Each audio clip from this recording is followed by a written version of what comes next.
It's not that levying tariffs is weird or new. Everybody has done it. It's the level, and it's the equivalent of the largest tax increase in the history of the United States.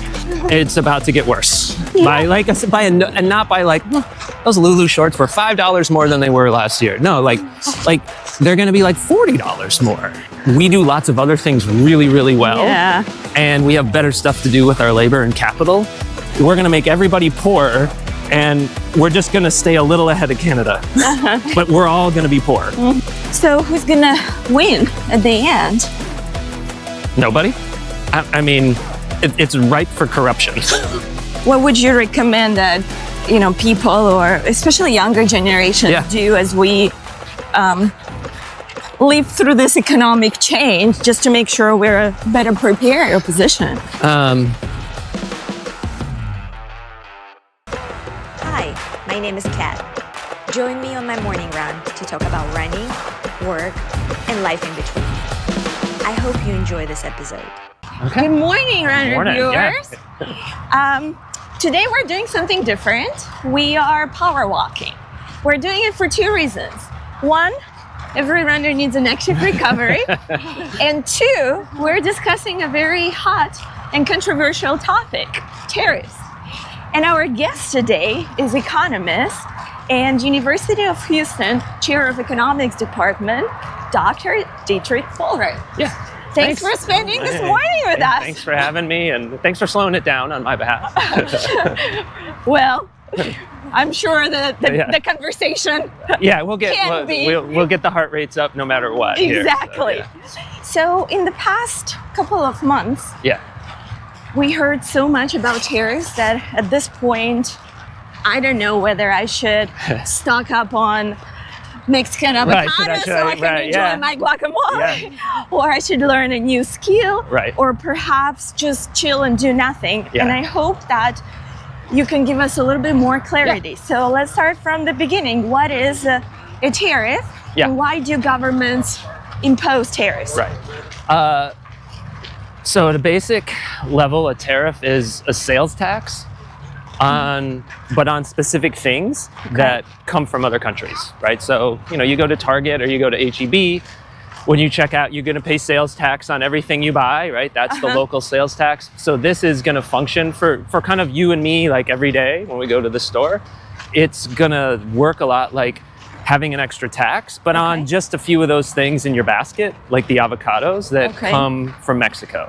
Now, you won't see it as a line that says the tax. It'll just be in the price that you pay. So they'll just, like you said, avocados are just going to look a lot more expensive. Bananas, coffee, anything that, just think of foods, anything we don't grow here. So tropical stuff, right? So those little Altufo mangoes that I really like, those are going to get more expensive, but the sales tax is just being applied by somebody else, and you're just going to pay a higher tax. So that's fundamentally what a tariff is. It gets more complicated because that sales tax is also on things that other companies use. And so Ford is going to pay a sales tax now on parts that they import from Mexico. So that's going to make a car from Ford more expensive in the end. Even though you won't be a line on your invoice that says, well, here's your tariff tax. But the prices will get pushed up like it's a tax. So then why do governments impose that? What's the motivation behind it? So, historically, there's kind of two reasons. So one reason that you see high tariffs a lot in poor countries. So like the Philippines has a pretty high tariff because they're really not very good at collecting taxes other ways. They just don't have a good bureaucratic infrastructure to do like income tax. And so tariffs are, in that sense, they're kind of easy to collect because you can go to the port where the ship comes in and say, I'm just gonna tax whatever's in that container and done, right?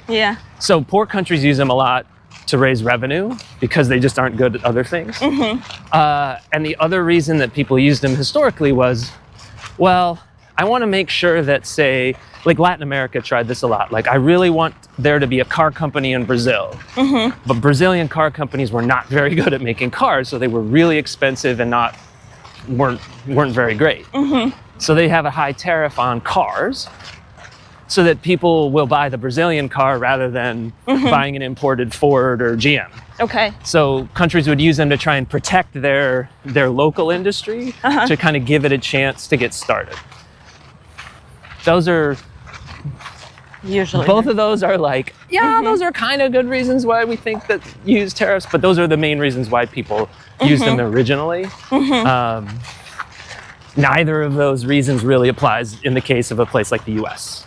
So why? Yeah. Why do we have tariffs here now? And well, actually, let me back up. I believe we already have or had tariffs in place. And now the new administration introduced some new tariffs. So yes, you're absolutely right. They've always existed, and up until a few months ago, they were, depending on the good, there were specific things that had higher tariffs because we were doing things like, well, let's protect the steel industry in the US, and we can argue about whether that made sense or not, but we would do that. Okay. But most of the tariffs on things that we had were on the order of 1% to 2%, right? Oh, wow. Okay. Pretty small, except for some select goods. There's little things here or there that we had higher tariffs on. But that was the general level of tariffs around the rich world. I think less than 10% or maybe 10-ish% tops. Got it. Okay. So we've always, had tariffs, and they just have never been a big revenue source for the US. Just a really big country, and they weren't high rates. And it was by agreement across all these countries, like, well, let's not do this. Let's give all of our customers and companies a chance to buy kind of the cheapest and best version of products that they want to get wherever they come from. So one of the things from 2 days ago, given the latest round of administration tariffs, it's not that levying tariffs is weird or new. Everybody has done it. It's the level. It's just off the charts. Okay. Compared to what has existed up until a week ago. Okay. And that's what's kind of got all the economists and the financial markets and everybody freaked out. It's because like, whoa, like you're putting on and it's the equivalent of the largest tax increase in the history of the United States. So essentially, it's 10% across the board as a minimal. As a minimal, and then, but for the vast majority of the world, it's far higher. The EU, it's 20%. So the EU average tariff went from maybe it was 2, now it's 20. China's is going to be around 50. A lot of other East Asian countries, it's going to be around 30, 40, 50%, where they were far lower. I mean, these are, and again, think of it like a sales tax. This is like going from, I don't remember what Harris County would be. I think it's like 6 or 7% that you pay at the grocery store. That's like going to like, now it's 30%. Like that's not like, oh, it was $2 more expensive today at the grocery store. That's like, that was $40 more expensive at the grocery store, $50. Okay. It's going to be noticeable. And then additionally, there are also, there is a tariff on all the auto. Right. Yeah, they've kind of carved out, and they still are going to do more. There's autos, there's also talking about a specific one for drugs, pharmaceuticals, and a specific one for computer chips. But yes, the auto one is 25%. Separately, it doesn't matter where it comes from. It's just on any car that crosses the border. Yeah. So why do you think Trump's administration or our president is doing it? What's his intention? I really am hesitant to speculate about So to go back to like one of the historical reasons that people have used tariffs, I think one of the motivations is this sense of protecting certain American industries. Like, I think the perception is that this will be good for Ford and GM and Chrysler, I guess Tesla and other domestic car makers.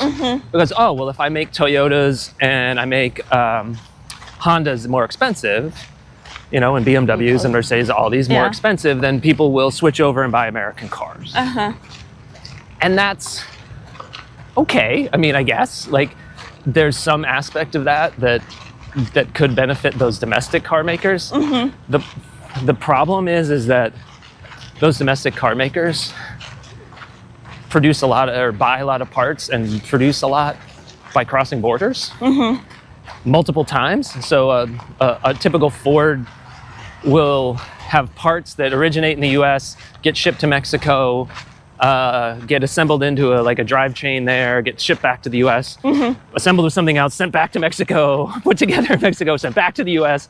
Right. So you can start to add up it's not just 25% tariff on cars, it's all these tariffs adding up at each layer. And so it's not even obvious that it helps those car companies. And even to the extent that it helps those car companies, it helps the car companies. It doesn't help you or me if I want to go buy a GM. Okay. Because all the Hondas and Toyotas are now, whatever, $10,000 more expensive. And so GM's like, well, I'll just raise my price like $8,000, $9,000. I'm still cheaper. Yeah. Right. But So the only thing that this really does is make cars more expensive. And more of that's going to go to domestic car makers rather than Honda and Toyota. But it's really good, more for the benefit of the people who run car companies than it is making cheap cars available. Because essentially, even if it's let's say, if they can make all the parts here in country, they can be now incentivized or. And that's some of the goal is like, well, price. they'll move all that production back to the U.S. Eventually, maybe. Yeah, it doesn't happen in a day. It doesn't happen overnight. So they're the only way to produce the car is to incur those tariffs moving back and forth. It's not, they left for a reason. It's really expensive to build that stuff in the US. And not because there's a problem with the US, but because we do lots of other things really, really well. Yeah. And we have better stuff to do with our labor and capital. It makes sense to have other countries snap together parts. It sounds really offensive, but with a relatively lower skilled workforce and a low capital base. Yeah. We send lots of things abroad and say, snap together these little bits. This isn't hard. Send it back to us, and we'll we reap all these benefits. So it's not obvious what the goal is here, other than, I think part of it is just, it sounds like strong if your economy makes cars. Okay. Or manufactures things. Yeah. Steel and cars and aluminum and all this. This sounds industrial, and I guess that is cool. I don't know. I really then am at a loss. There's not a real logical economic reason to do this at all, whatsoever. Yeah. Well, so the car prices are likely going to go up. Correct. Consumer prices on all our day-to-day stuff, right? Lots of it, yeah. At least all the things that we buy. Right. You guys, I don't know, do you guys do you have Lulu stuff on? Yeah, that's what we were talking about. Yeah. We need to go and you would go stock. I would go stock up because Lulu's going to get hit bad because I think they manufacture most of it in Vietnam, and Vietnam's getting a 50% tariff. So my daughters buy tons of Lulu stuff. It already boggles my mind at how expensive a pair of running shorts is. It's about to get worse. Yeah. And not by those Lulu shorts were $5 more than they were last year. No, they're going to be $40 more. And right. We were brainstorming. No, yesterday. I would. She told me the same thing. I need to buy Lulus. I said, but essentially it's all closed because I don't know what's even Gap or Banana. No. Everybody. I think there's a handful of places in the U.S. that still produce textiles, and that left decades ago, if not a century ago. Because again, it's not super high skilled labor. It's easy to do. It's easy to ship, and we had better things to do as a country, right? And we benefit from this, right? But now. Well, we decided we're going to go to Kazakhstan because that seems like the country without tariffs, and they have good cotton. So. Okay, fair enough. We're there, right? If all we're after is stretchy running wear, then we'll just go to the source, right? Even jeans, the fabric, I was watching. Right, everything. This is one of these things. I think everybody doesn't quite realize how thick the networks are that produce all the things that you touch and buy. Like you go to Target, everything in there, like so many of those things have elements of international trade in them and that you can't even comprehend. So things that you won't expect will get more expensive in ways that won't be obvious. It'll just be like, oh, well, that the camera you're filming us on has chips in it. Those chips, those are going to be more expensive, on the order of 25%, because we're putting that kind of tariff on Taiwan. Like, so it's everything kind of ripples forward that way. Yeah. How about employment? Shall we expect more jobs, less jobs? Fewer. No change? Fewer, demonstrably fewer. Why? So all those companies, right? So for multiple reasons. So one, there's a bunch of companies that import parts, and so banana importers. HEB's going to need fewer people because they're going to be like, well, no one's buying bananas. I don't need the guys at my warehouse that unload the banana trucks that come in, or the banana boats. I don't need them anymore. So companies that import a lot in order to produce stuff that we use aren't going to, so they're going to have to get rid of staff. Ford, GM, these companies that potentially are like, oh, I can ramp up production. It takes them years to do that. It will be a very slow transition. And overall, this is just going to create a recession that is just going to slow down the economy for a couple years, probably, if these persist. With the normal thing that is there's slower spending and businesses investing very little because they're uncertain about what's about to happen. And that's just going to lead to lower employment. Like little pockets of, I guarantee you there'll be an announcement. Like, look, these guys decided to open a plant here in Oklahoma. There'll be one little spotty things like this here or there. And you'll be like, look, it's they're adding employment here. But the net effect will be a massive decline in employment. Because, I mean, every month, I believe, right, we get the reports on employment rate. And so far, well, nothing's really happened so far, because I think 2 days ago, the big tariff announcement was a substantial surprise for a lot of people. I think every financial markets companies knew that there were things coming, but I think you can tell from kind of the stock market sell-off that people had not anticipated this. And so, yes, jobs and stuff had held up until now, because I think companies aren't like, well, they'll never do anything like that big. And now, as everybody realizes the scale of it, it'll start to become more apparent. And it may not even look like mass layoffs. It'll just look like slower hiring, right? So I see. You may not hear that GM is firing everybody at a plant, although Amana just laid off crap tons of people in Iowa because parts are going to be too expensive. And so we're already seeing a little of it. But it's more like businesses won't expand. And so all of a sudden there just won't be new jobs. And there's tons of job turnover in the economy anyway. So people who lose jobs for regular reasons will have a harder time finding them. And that will be where a lot of this slowdown comes from. That's crazy.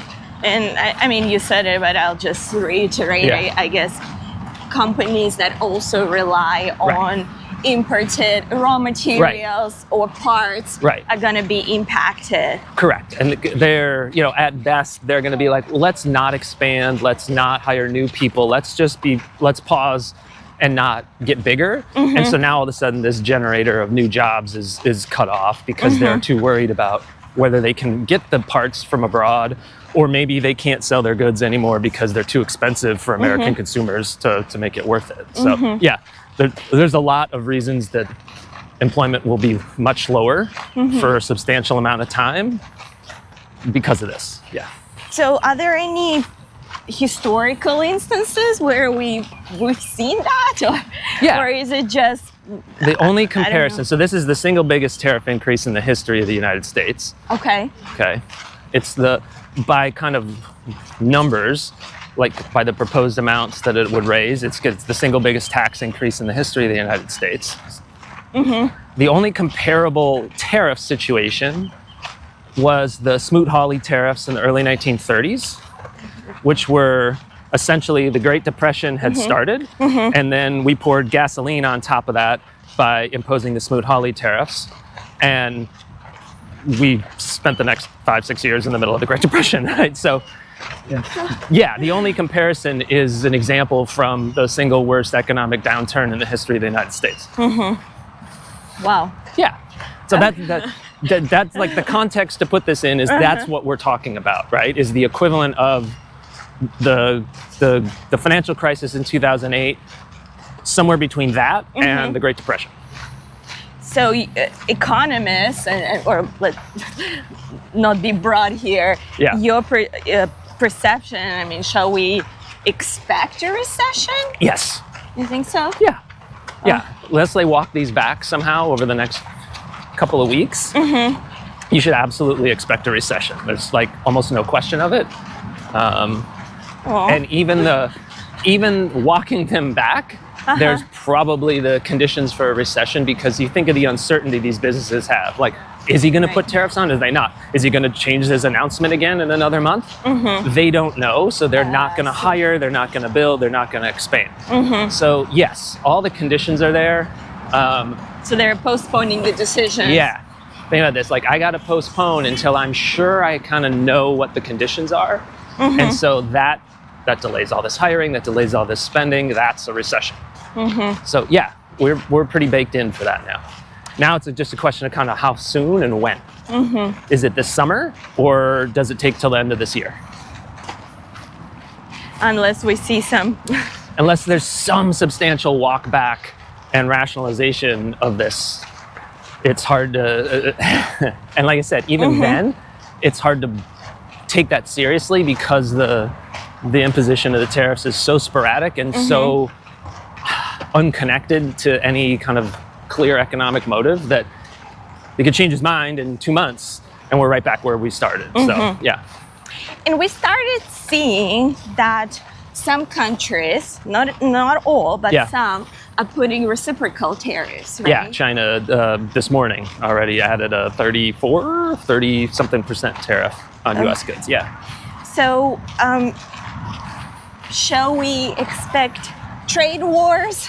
And can we? Yeah, I would expect, explain, right? Like, what is a trade war? And I mean, it's just everybody going back and forth with these tariffs, saying like, well, if you do it to me, I'm going to do it to you. Okay. That was the Great Depression story. We did the Smoot-Hawley tariffs. We jacked up our tariffs similar to what we're doing now, and everybody else responded. World trade collapsed, and made the Great Depression the Great Depression. So that's one of the outcomes here. I'd like to think that all these countries, I'd like to think that the United States understands that this is a really, really bad thing. I'm not sure that we do anymore, or that the people who make decisions understand this. But these guys, these other countries, yes, they're gonna do something, right? You could argue that, like, look, we have more leverage because Canada exports a lot more it's a bigger part of their economy is exporting to the U.S. than the U.S. is exporting to Canada. Like, for us, that's not a big deal. For them, it's a huge deal. Yeah. Okay. So, the trade war, or whatever the negotiation aspect of it, would be that they have a lot more incentive to negotiate with us than we do with them. Okay, so maybe they're more willing to give us concessions, right? But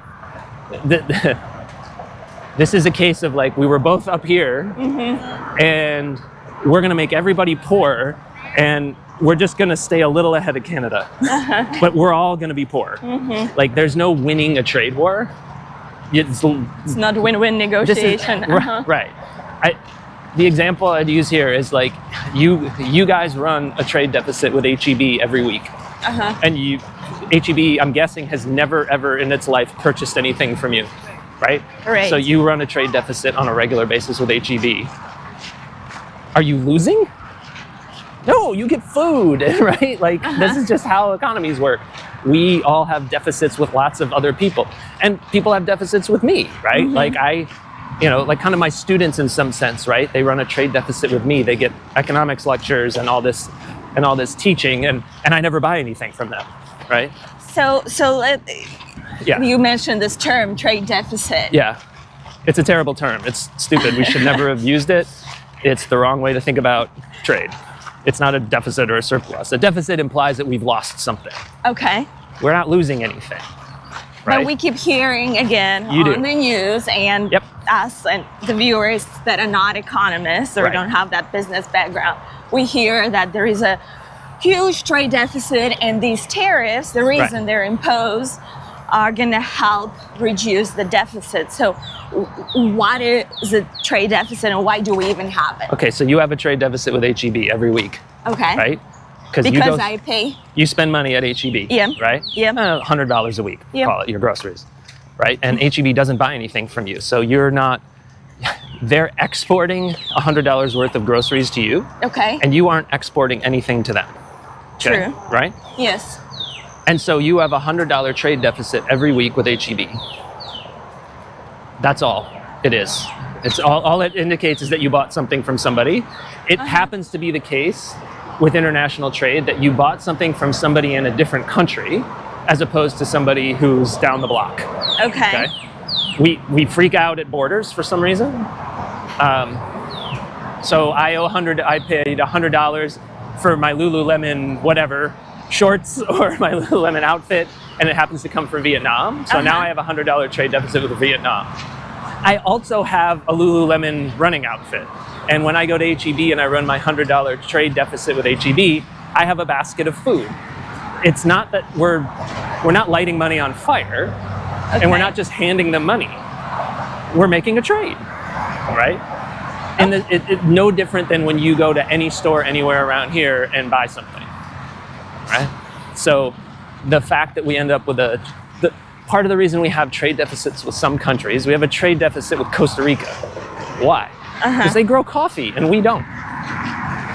Like, there's no version of the world where Costa Rica, like where we could get rid of that because we can't grow coffee in the US, right? So lots of trade deficits exist simply because certain goods are produced in certain places, right? But this holds for manufactured goods too. Like, they're the only place in the world that makes the machines that make silicon chips or that makes semiconductors is in the Netherlands.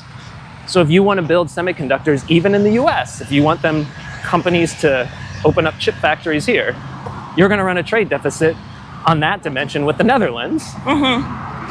Okay, well, do you want the machine or do you not?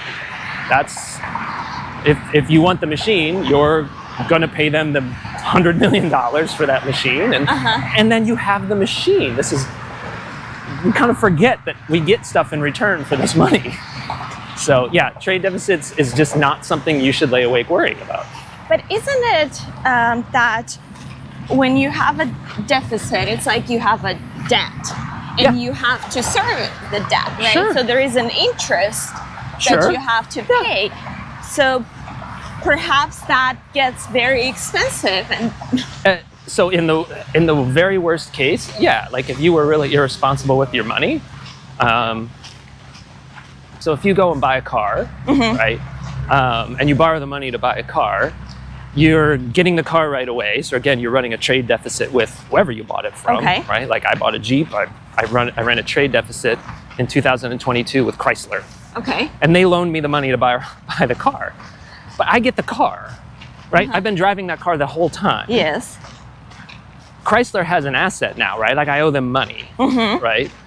And in my case, I got a zero interest loan, so whatever. Good for you. But not everybody does. But even if you're paying at interest, like if you made that choice, you're like, why are you paying that interest? It's, well, because you get to use the car that whole time while you pay the loan off, and then after. But you get to use the car the whole time. So the interest cost is essentially the convenience of being able to use the car. If we didn't do that, then it'd be like, well, that's great, Kat, just save up this $60,000 and then go buy your car. You're like, cool. How am I supposed to get to work in those however many years it takes me to save up $60,000 in cash? Like the whole reason we borrow money to do things like buy a car, buy a house, is because we don't have that kind of cash, right? And I get to use that asset in the interim. And no one kind of looks at me and says, wow, you're crazy and economically irresponsible because you bought a house or because you bought a car. Yeah. A lot of these things with like the trade are the same thing. Think of a company buying this giant chip etching machine from the Netherlands. It's $100 million. There's no way they're paying cash for that. They're financing it because they're a company and companies finance their asset purchases. And it's good for the economy It's good for the economy. overall, right? And why do they do that? Is because they're like, well, if I buy the chip etching machine and I install it and I make chips, I'm going to sell them. And they're making the bet that they can sell them for more and pay off the debt and still have money left over. Just like when I bought my car, I'm like, well, if I have this car and I can get to work, I'm betting that I'll still have I'm betting on myself that I'll have a job and I'll be able to pay off the debt and I'm gonna have extra money and I have this car that I get to drive around and take on trips and do all this stuff. Like I'm winning out of this transaction, even if I'm borrowing to get there. Now, you can get out of control, right? Yeah. And you have friends like this, you might have family members like this. You're like, you gotta slow down on the borrowing because you're not getting anything out of it long run. You're not buying a car to get you to work. You bought the fancy car that went fast, right? And you can't afford a Porsche, right? And so now you're in financial trouble. Okay? So yes, you're absolutely right. Like you could run yourself into trouble by, say, in this case, talking about trade, by buying too much from abroad and running up huge debts with Vietnam and China and the Netherlands and everybody. Yes, you could.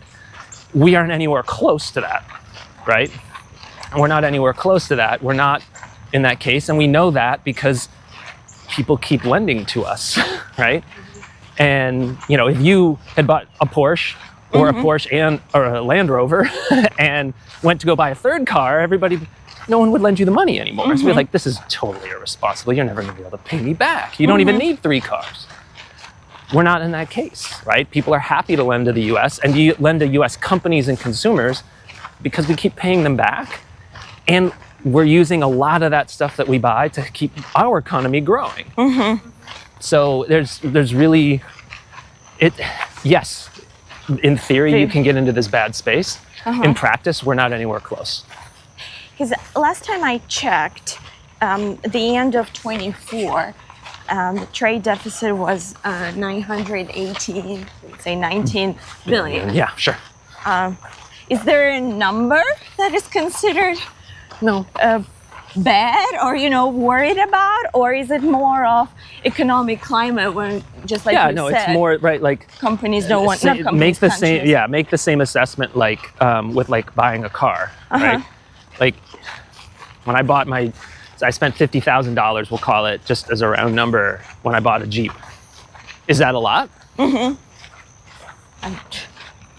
Is that a lot? Relative. Relative to what? You might say, well, relative to what? My income? Your income, your ability to that's a lot of money compared to my income. So is my mortgage. Like I have a far worse debt to GDP ratio than the US. My house mortgage is, on the order of 3 times as high. No, not anymore. It's like twice as high as my salary. Is that a bad thing? I own a house, right? I'm more interested in whether that number is big compared to say like, well, how much does it cost to finance it, right? What are the interest payments, right? So, so think about how a lender would act with you. They would ask, Kat, like, how much is this monthly payment on this car compared to how much you bring home every month? Do I think you can afford it? So that trade deficit, the number to think whether that's big or small is the financing that's going into that, the interest payments, say, that go into that, a lot or a little compared to kind of our yearly income as the US. And what I'm telling you is that interest cost is in fact very low. And part of the reason is that it's not just that we import, we export to people a lot, which means we're acquiring assets over there. The US earns way more on our assets abroad than we pay to people who own assets here. Okay, really? Yeah. Oh, I didn't know We're that. very good at investing abroad. And so that money tends to wash out. So in the sense that like the money we need to pay off this financing for our imports, we make it by selling stuff to other countries. Even though the net flow of goods and services looks like we're in quote deficit, we make enough money on our external assets to basically pay for the internal assets that foreigners own here.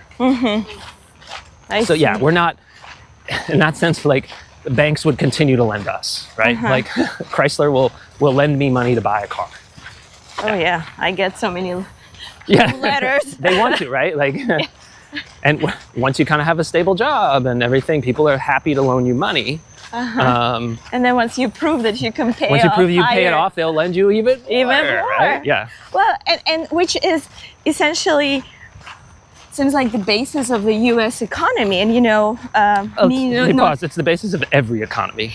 It's not a U.S. specific thing. Yes, I would say, because I was not born here, you know, growing up in a different country, we had that mentality of, oh, better keep money home. Right. Because of so many years or instances of instability. Now here, for the most part, we trust the system. We know that our your banks are going to be okay. And they're going to be okay.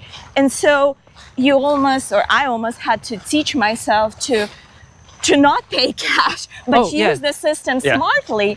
And you guys grew up, you grew up in an environment closer to what my grandma grew up in, who grew up in the Great Depression and was always really hesitant to trust a bank or to take on any debt whatsoever because, well, what if I can't pay this off? I get all worried. But but that's not a U.S. specific thing that we have. This is Western Europe, us, Japan, every advanced economy, every rich economy has a functioning system that uses debts and things and financial instruments like that to allow people to buy things like houses and cars, big appliances. I mean, you can go crazy with this, right? You know people that have, and you're like, you spend too much on crap on your credit card. Yeah. Right? You're not buying assets, you're just buying stuff. But just like you said, if you are smart with zero interest, it just makes sense. If you can be smart with zero interest, or if you keep that borrowing to the point where you're borrowing for assets generally and not just for consumption, you're fine, right? I tell my students over at U of H all the time, like, do you have student loans? Yes. Has anyone ever told you that's stupid, you shouldn't have student loans? And they were like, sometimes. But why are they borrowing money? Why do people not get kind of mad at you and say that that's stupid? It's because you're buying an asset. Right. You're buying an education. You're going to be able to earn more in the future and pay that off. That's the concept, right? But if they spent the same amount of money and borrowed whatever, I borrowed $20,000 and I spent it on cocaine. You're like, well, that was a poor choice, right? Like, please don't do that. Right? You're going to lose your job. You're not going to pay it off. It's not, are you borrowing? It's, are you borrowing to acquire assets and improve kind of your situation? Okay, cool. And for the most part, when we're borrowing to import these things from abroad, most of this is improving our situation, investing for the future, all these kinds of things. And some of it, sure, is stupid consumption, right? Some of it's cheap plastic toys, which arguably is still an investment in my kids and all this stuff. But some of it you'd be like, do I really need that? No, probably not. But that's also the privilege of being a really rich country, is I get to import fancy coffee. So if I were to kind of summarize, on one hand, tariffs can help with trade deficit, but we are probably not there yet. At the same time, we as consumers and the economy now overall are going to experience all the side effects, let's call it that way. Well, you're going to get hammered by this, that we are foreseeing are going to lead to recession. Right.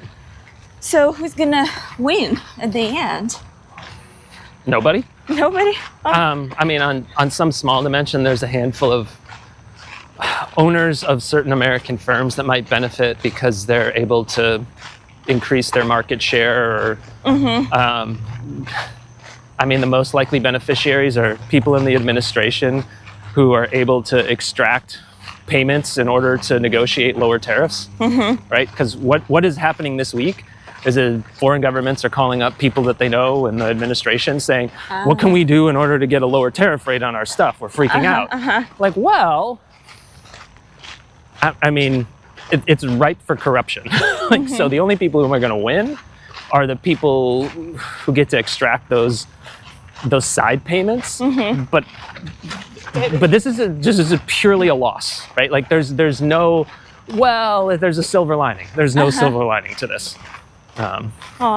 So then what would you recommend that, people, or especially younger generations, do as we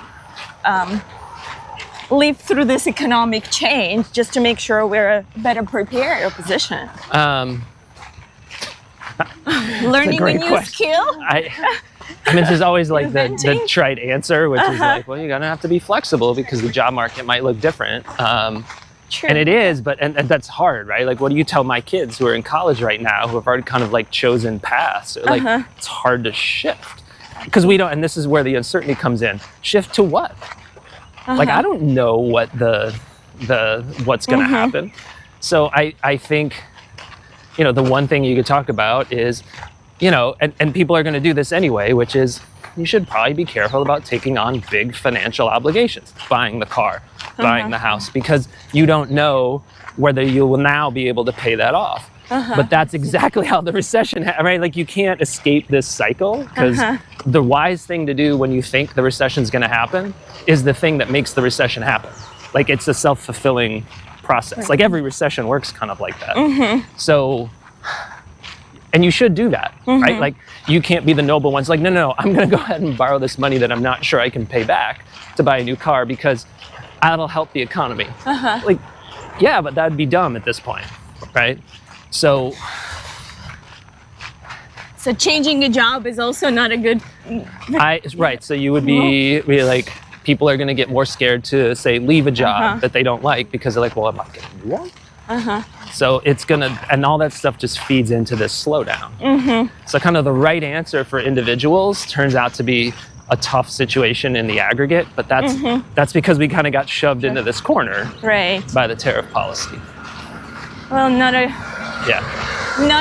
positive way to start and I know, Friday right? morning, Like, and I know, right? and I'm sorry, and like, to the weekend, right? but Like, there's hey, usually there's some outside shock or something that happens in the economy when it's like, well, here's the good thing that's happening over here, and it's a big lots of times we talk about economics, it's like, yes, this is very hard here, but there's like a big positive thing happening over there, and this is a really rough transition, right? As people move from Ohio to Arizona because manufacturing is declining, and we talk about that a lot.